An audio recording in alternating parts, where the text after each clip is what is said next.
Welcome to our podcast, where we delve into the critical issue of toxic masculinity and its impact on Ghanaian society. Toxic masculinity is a pervasive problem that affects men, women, and relationships across the globe, including Ghana. Traditional gender norms and expectations placed on men can lead to harmful behaviors and attitudes that damage intimate partnerships and communities. In this episode, we will explore the roots of toxic masculinity in Ghana, the ways it manifests, and practical steps we can all take to dismantle these damaging patterns. Through open and honest dialogue, we hope to empower our listeners to build healthier, more equitable relationships. Toxic masculinity is characterized by an adherence to rigid, restrictive gender rules that values aggression, stoicism, and the dominance of women. In Ghana, these norms are deeply ingrained through cultural traditions, religious teachings, and societal expectations placed on men.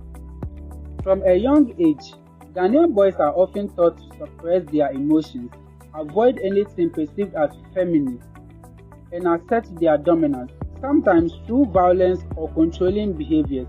This can lead to lack of emotional intelligence and empathy, as well as sense of entitlement in relationships.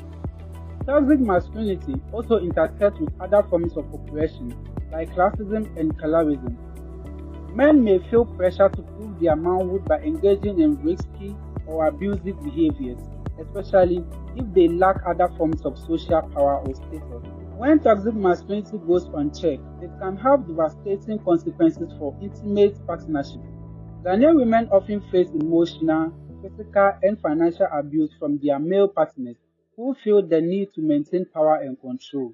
This dynamic can take it extremely difficult for women to live abusive relationships, as they may be economically dependent on their husbands and face social stigma or even threats of violence.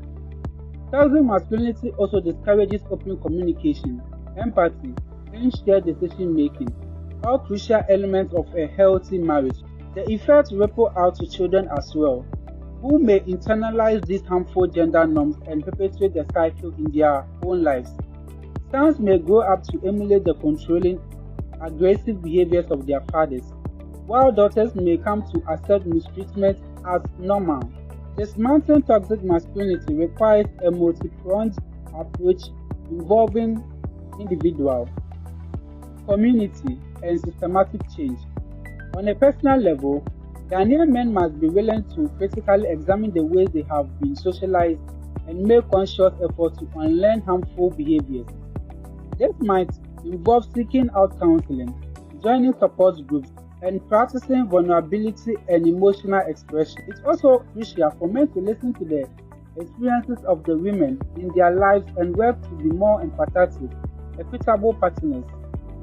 At the community level, religious and cultural leaders can play a key role in redefining masculinity and promoting healthier, more inclusive gender norms. Schools, workplaces, and other institutions should also implement programs that teach emotional intelligence, consent, and healthy relationship skills. Ultimately, addressing toxic masculinity in Ghana will require a societal shift that values care, compassion, and the equal worth of all people.